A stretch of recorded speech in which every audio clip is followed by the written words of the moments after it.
is here. Yes, he's stopping by the show. Joey Crawford isn't, though, so don't worry. You can watch without getting ejected. And we have a kerfuffle alert. I repeat, a kerfuffle alert. Don't go anywhere, or we'll stick Udonis Haslem on you. Hey, this tickled me right here. This is amazing. The jump starts right now. Welcome to the show. I am Rachel Nichols. Today, I'm joined by the co-host of the All the Smoke podcast, Matt Barnes. By the way, also 2008 NBA champ Kendrick Perkins is with us. Let's start with some big news out of the East, my friends, because Nets coach Steve Nash said, it's happening! Kevin Durant, James Harden, Kyrie Irving, all expected to play tomorrow against the Bulls. Will be just the 8th time they've played together all season, and one of those 8 games didn't really count because Kevin got pulled in the middle of it. They all came before the All-Star break. So, Matt, how important is it for our Threes Company crew to get these reps in together before the playoffs? I think it's important, but those three are so talented, I think they'll figure it out. This is more important for the role players. I played with stars before and superstars, and even playing on that Golden State team. As a role player, you want to kind of find your spot so you're not stepping on the stars' toes. And on this team, there's 3 superstars. So like I said, I think the stars will figure it out, but I think it's more important for the role players to kind of figure out and pick and choose their spots to see where they'll be most effective when they're at full power. Yeah. I agree, man. But you know what? It's more important. It's more important for Steve Nash and his coaching staff to be able to switch, mix things up and shuffle and play with lineups to see who played well together. Can I play this guy with James and KD? How am I going to substitute? Will I take KD out at the 6-minute mark or take Kyrie out? Like, I think this gives Steve Nash a chance to see exactly what he got, to see exactly who he want to roll with going into the postseason when the rotation's shorten up, to see if he's going to roll with a DeAndre Jordan. So I think it's very important for them to play.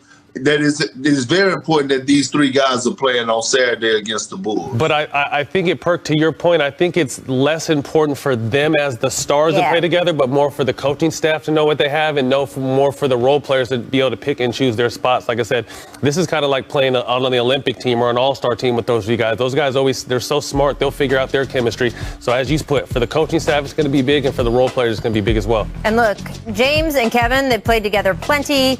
James and Kyrie got a chance to really play together a bunch when Kevin was out, right, with the long hamstring injury. So I don't worry about them like you, Matt, don't worry about them. And frankly, I worry a little less about the role players, too, only because of Harden's skill set. He will find you, right? So you have to worry a little bit less about being in the right place because he will find the ball. The ball will come to you. But yes, I think it is all of them learning how to play around this threesome. And, we just showed you the bracket. If it doesn't work out the rest of that game over the weekend, they've got the first round because unlike the bottom of the West, the bottom of the East, while teams that, frankly, I think have had great, stretches in this post-All-Star break, I just think the Nets are going to be heavily favored in their first round matchup, so they will have a chance to play their way in there as well. Let's take a look at today's magic moment brought to you by Walt Disney World Resort. This is especially if you're a Suns fan. Devin Booker fouled, made 2 free throws with 2.4 seconds left to put his team up by a point. Blazers coach Terry Stotts challenged the ruling, but it was upheld, and that meant he didn't have the timeout later. Loss for Portland keeps them eligible for the play-in tournament. The race for the 5 seed in the West, intense. Here are the options.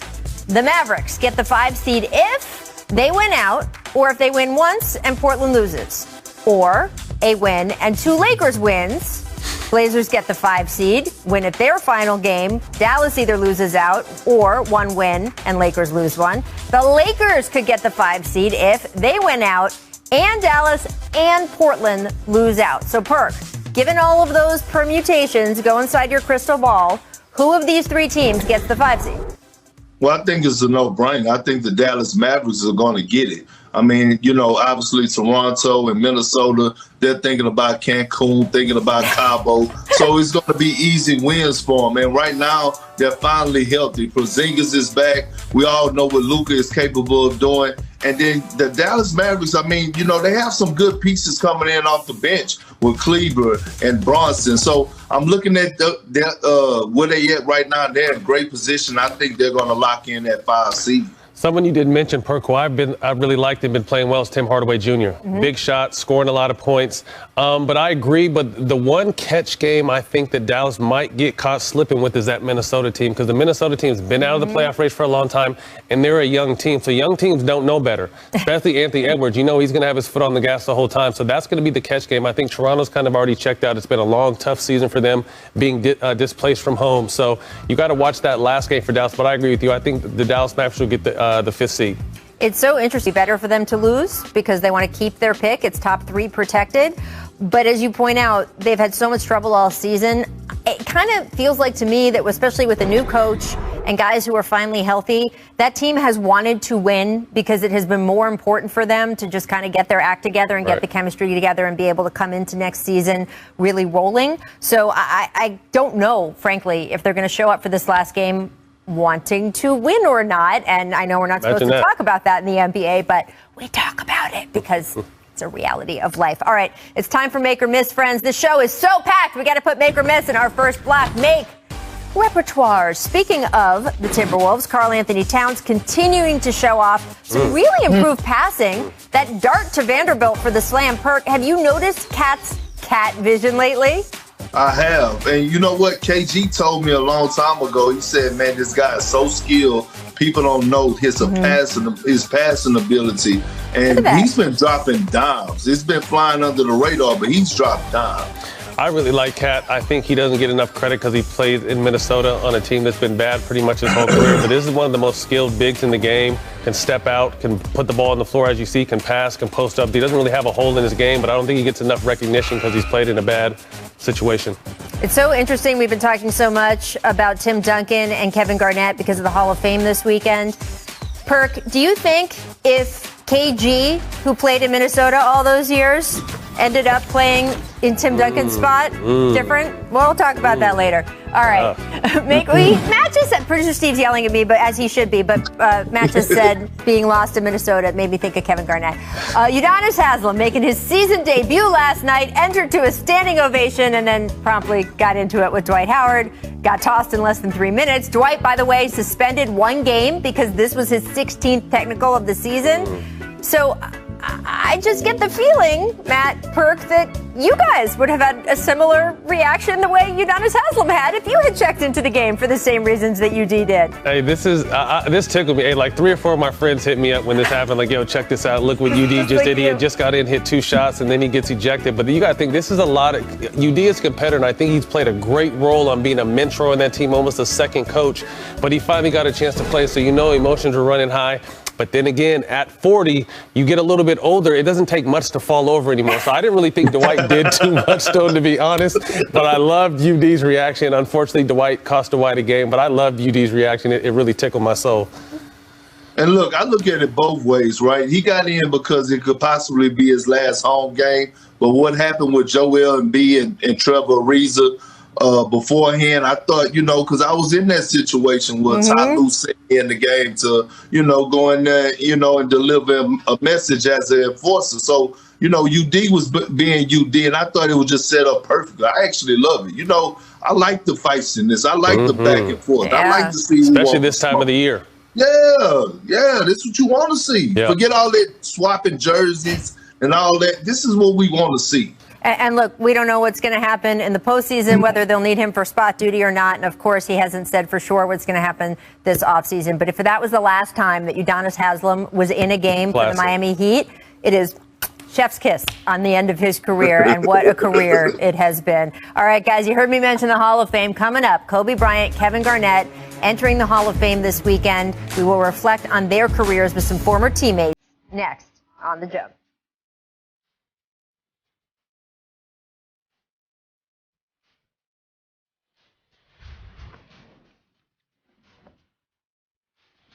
Well, that's cool. It's a great compliment. I just have to continue to be the best basketball player that I can possibly be.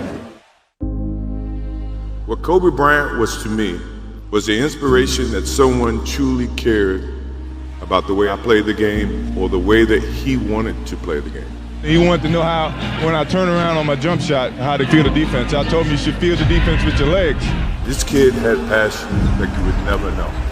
I just accept challenges. I wanted to go out there, I wanted to guard Mike. That's the best thing about the game of basketball, that you answer new challenges day in and day out. Kobe has a chance to be what Michael is in this league. You're looking at the present and the future right there. Kobe! Oh! Kobe Bryant, sensational for the win! Bang! Wow! Bravo! Everyone always wanted to talk about the comparisons between he and I. I just wanted to talk about Kobe. Little advice from the master. The truth of the matter is, he's helped me out a great deal. I reached out to him, he'd hit me right back. He'd give me advice straight from his heart. I wanted to be the best big brother that I could be.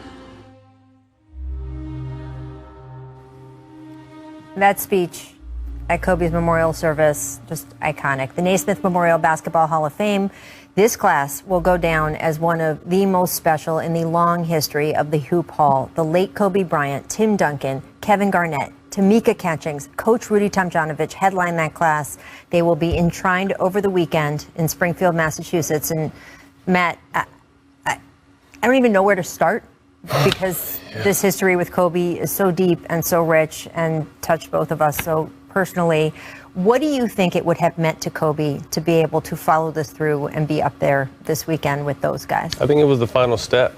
You know what I mean? He always spoke to sitting at the table with MJ. I need 6 rings. I need 6 rings. He was never able to get that, but he was able to grab himself an Oscar and a couple other things outside of basketball. But I kind of think this was kind of the final stamp on one of the greatest careers we've ever seen. You know, someone who literally rode the ship until the ship sunk, you know, in a time where he started where, you know, stars were supposed to stay, but by the time his career ended, stars were jumping around, and Kobe could have definitely jumped that ship because it was sinking fast and possibly got that 6th ring, but he wanted to stay loyal to the Lakers, to Jeannie, and to this fan base, and he did that. So, I mean, just looking at this and hearing him talk, it just still obviously doesn't seem real. And I know the one thing we were all looking forward to during this moment was him speaking at the ceremony, because, you know, it would have been strategic, you know, it would have been creative, witty. He would have talked a little bit of trash, but, you know, just a tough situation to swallow overall. Yeah, I agree with you, man. And I mean, one of the greatest competitors of all time, having those battles with Kobe, you know, when I was with the Celtics and just going against him and just having those different moments where he was talking noise. But, you know, Kobe has an interesting story, right? He went from being loved to hated to being loved again to, like, you know, and he was Mr. Adversity, right? When adversity struck, he embraced it with open arms. And I'm just, you know, like, him getting inducted to the Hall of Fame is a beautiful thing, but I'm just like so amazed at how the Mamba mentality is in Vanessa Bryant, right? Like, she lost her better half in a way that she continues to carry on Kobe legacy, like being able to go speak at the Hall of Fame, how strong she is, like on social media and with her daughters and things of that nature. It's all just, you know, it's saddened and it makes you sad, but at the same time, it's like, wow, this woman is real powerful and real strong. There's no question. I mean, losing a child and losing your lifetime partner, I don't think anyone would blame her if we never saw her publicly speak again. And instead, she has been so strong on behalf of those other little girls and protecting Kobe's legacy. It's funny, you talk about his evolution, loved, hated, loved. One of the things that I loved the most about Kobe was that he was never finished. He knew that nobody else was ever finished. He absolutely did things in his life that he wished he could take back or do differently. And he kept going and he kept changing and he kept trying to improve. And I think that was such a lesson, honestly, a life lesson to me as I watched him go through and do all of these things, especially after he retired. And we saw those clips of Michael speaking at his memorial service. One of the things that just broke me down when Michael was talking that day was about how he didn't intend to have this relationship with Kobe Bryant. He was annoying. That Kobe just kept pestering him. And then finally he gave in and started answering the phone calls. And I mean, Matt, that's the guy we know, right? Yeah, absolutely. I mean, and we talked about his roller coaster, but I mean, it really goes to show how mentally tough this guy was, because his play never wavered. And we all know he went through a lot of stuff and never wavered. So obviously we love and miss Kobe, and, you know, to have Mike and Vanessa speaking, it's going to be a big day not only for Vanessa, but the rest of the Bryant family as well. Just it's going to be a lot. It's going to be a lot, but we all owe it to him to fully celebrate him at this time that I absolutely know would have meant so much to him. And look, the guys up there along with him will be celebrating as well, and they deserve their moments in the sun because, my Lord, these resumes. NBA champ, 15-time All-Star Kevin Garnett. Our friends at Showtime shared a short excerpt from their upcoming doc that's entitled Kevin Garnett, Anything is Possible, which is just the absolute perfect title for that documentary. It premieres on Showtime July 30th. And in this clip, this is incredible. This is the moment Kevin Garnett asked fellow Chicago native Isaiah Thomas to present him this weekend at the Hoop Hall. Take a look at this. I wanted to throw something on your plate before we get off here. This is my first time going through any of this Hall of Fame stuff. And they asked me, if I could choose someone to present me or bring me out or whatever. And I was like, what do you mean? He's like, well, someone from, the fraternity that you, obviously value and respect. And it's only right that I ask or pay homage to someone who I felt like helped me get to a point to where I can make a strong decision on my future when I was so young and so just, I wouldn't say naive, but I was full of dreams and hopes. And I like to think that you helped me come to that. So if you would consider, possibly introducing me and bringing me out or whatever the process is, it'll be an honor. But I would love it if you would consider that on me. On some West Side. Yes. Twice across the heart, baby. You already know, baby. Absolutely. You already know. Yes. Just, again, where you came from, who you were then, and what you've grown up to be, you have fulfilled all of our dreams. Right. Everything, again, that we hoped that you could be. I would be honored to stand on the stage next to you and let the basketball world and the community just see Kevin Garnett. That's what's up. Zeke, I appreciate that, man. Just so cool. And I love that they got Isaiah there by saying, we want to ask you questions about the documentary, which they totally did, and asked him about his life story involved with Kevin, of course, both being from Chicago, but then they hit him with a phone call at the end. Pretty incredible. Perk, you and KG have remained very close friends. What does it mean to see your big brother get inducted into the Hall, especially seeing that clip and just seeing how much that lineage means to him, from Zeke to him and onward? Well, one thing, Rachel, is that KG means the world to me. I mean, when I talk about a big homie, a big brother, he's at the top. He's number one on my list for as my everyday, my ride or die. And when you think about KG, people see him on the court as this fierce competitor, this noise talker, but outside of basketball, he is one of the best individuals, most loyal individuals to be around that I've ever been around in my life.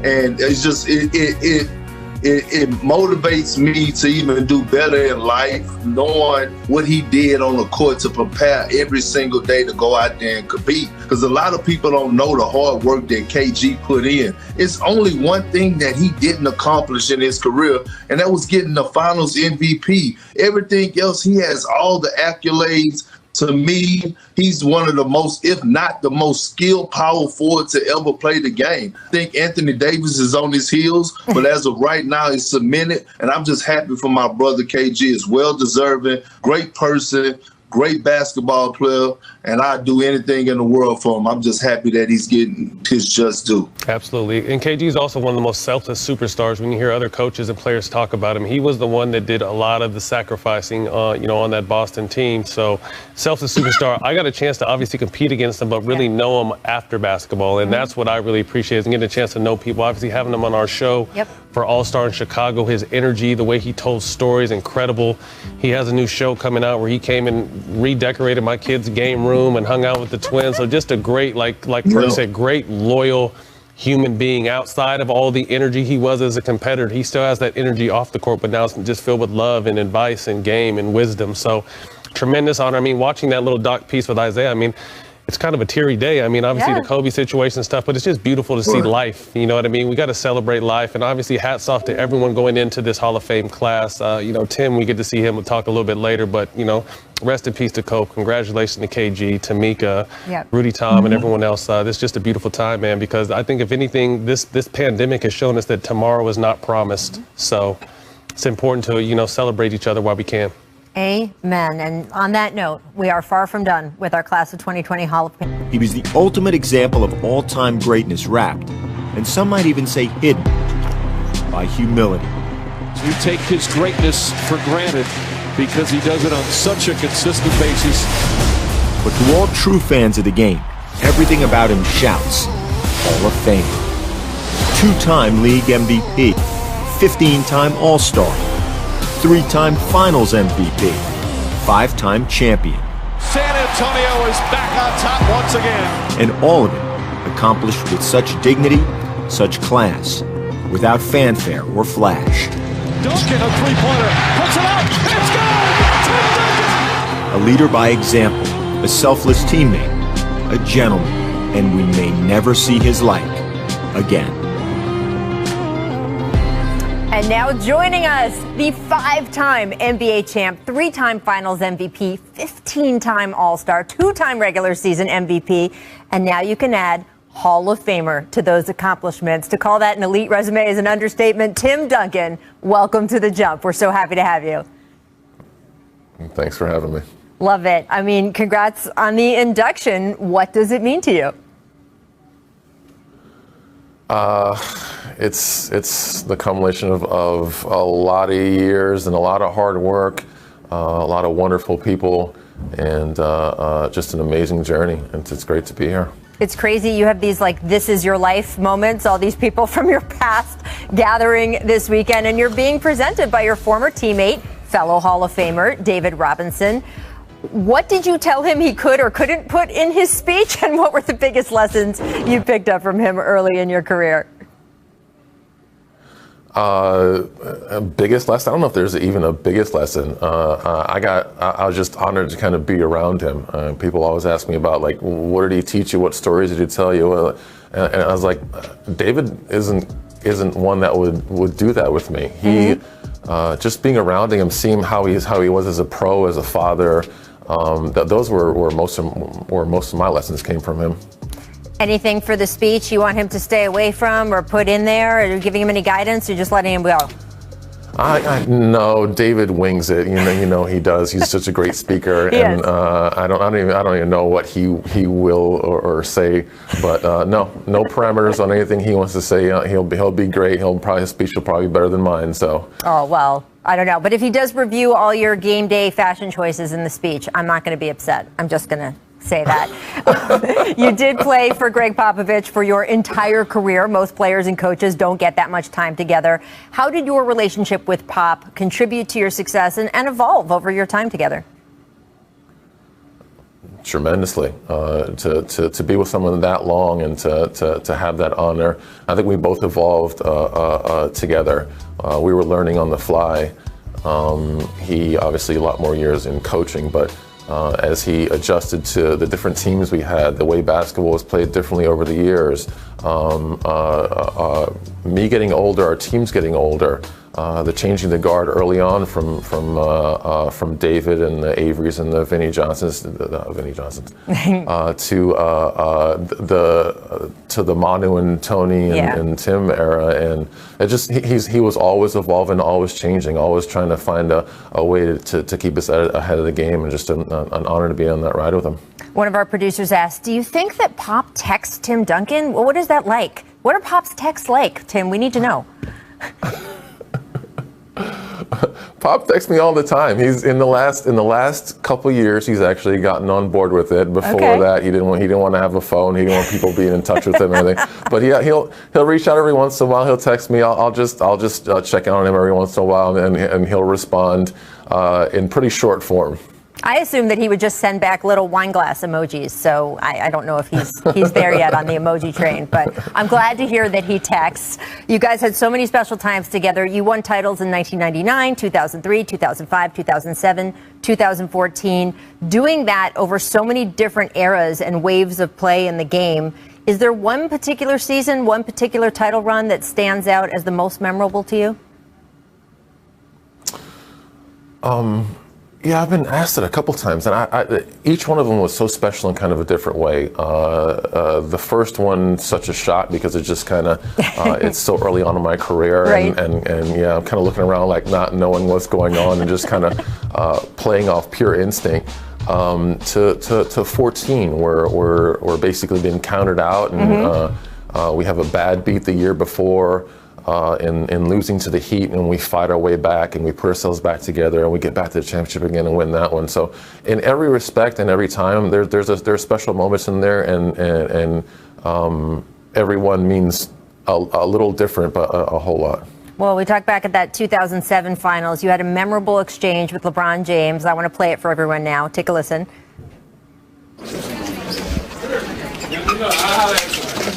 Great job, buddy. Hey, man, I love how you're on 15 minutes, man. Stay that way, man. Stay that way. We're going to drive these guys. This is going to be your league in a little while. But I appreciate you giving us this here. That was, of course, after the final game. You said, this is going to be your league, but I appreciate you giving us a year. What was that moment like? You could just tell what he was going to be and who he was going to be, and that he was going to be such a dominant player for such a long time.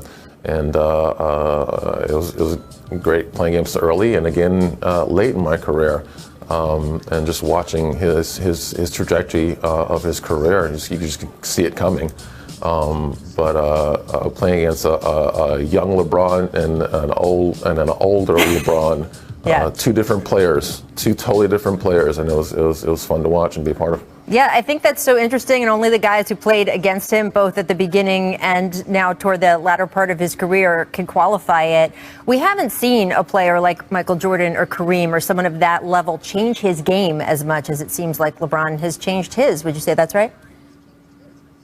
Absolutely, and evolving, changing with the game. Being in amazing shape the entire time. Like he continues to work in his body, stay healthy. Obviously, he's had some problems of late, but to stay on the top of the league for this long and to perform the way he has is absolutely amazing. Well, he is a big social media guy. You, on the other hand, Tim, not so much. Everyone here at The Jump would like to be following you on social. You are not on any of the major platforms, at least not as yourself. Do you have a secret account? Is this like when we discovered Adam Silver had like a secret Twitter account? Is there a Tim Duncan burner out there? Anything? I don't have a Twitter account. I don't do social media. I'm going to stay off of that platform for my own sanity. I can't say that you're making a mistake. I really can't. All right. We couldn't have the big fundamental on the show without playing a round of one of our favorite games here. At The Jump, we do something called What Were You Thinking? Tim Duncan, we are going to bring up some career highlights. You just tell us what was going through your mind at the time. So, what were you thinking, Tim, when you dropped 21, 20 rebounds, 10 assists, and 8 blocks in that finals clincher against the Nets in 2003? Because that was a performance. What was I thinking? Luckily, I wasn't. It was just such a moment where just come that far, and it's just you're just trying to get it done and trying to get over the hump there, and it was such a fun night, and I ended the game, and Tom James, my PR guy, kind of shows me the stats, and I was like, "Oh wow! I didn't know. I didn't realize I was that close to a quad double." And so I was just kind of playing in the moment. Well, I see you looking down at the iPad because we've got the highlights for you. So take a look now. What were you thinking, Tim Duncan, when your teammates Tony Parker and Manu Ginobili pranked you, set you up to sit on a cup on the bench in 2013? Here we go. Oh, this is. You kind of look like you knew what it was. Yeah, well, we've been going back and forth with this all year long. So I had gotten him a couple times. He'd gotten me a couple times. Obviously, Tony in there as well. And so we became hyper aware of our surroundings and just always kind of being on tilt, being ready. And he caught me slipping. There you go. All right. Look at the iPad again, because what were you thinking, Tim Duncan, when you had a funny reaction after that Gatorade on the bench in 2003. This has been a mystery I have wanted to solve now for 18 years. So please explain what is happening here.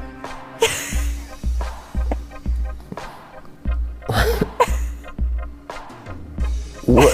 You look like the Gatorade Why did I drink you. it again? I don't know. I swear to God, I've seen this clip 20 times, and I need to know what's in there. You're like, flavor I obviously issue? didn't know then either. I didn't know what was in it then. I'm sure that there was some kind of supplement in it or something that either it wasn't mine or it was like they used to put the cramping medicine in there. Electrolyte stuff in there. So maybe that's probably not what I asked for at the time. I wasn't expecting it. This is why you don't drink out of your friends' cups, ladies and gentlemen. All right, what were you thinking, Tim Duncan, when you got ejected for laughing on the bench in 2007? Wow. Yeah.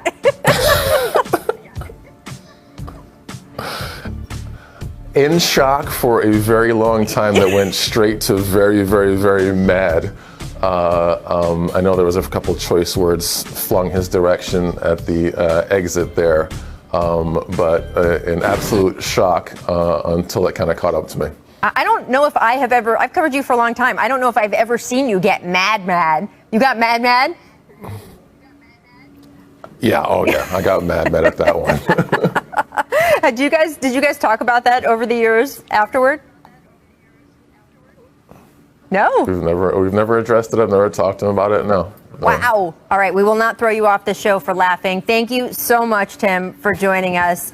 It is just a pleasure to not only talk to you, but to do it today, this weekend. And of course, with Kobe Bryant also being inducted with you guys. Have you guys had any conversations, you and KG and all the guys, about just what it means to, unfortunately, not have him there?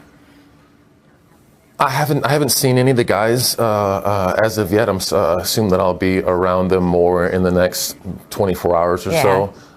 We haven't discussed it at all. Obviously, I've lived 22nd. He dropped 40 in a win last night. Perk, how can Giannis and the Bucks get over their playoff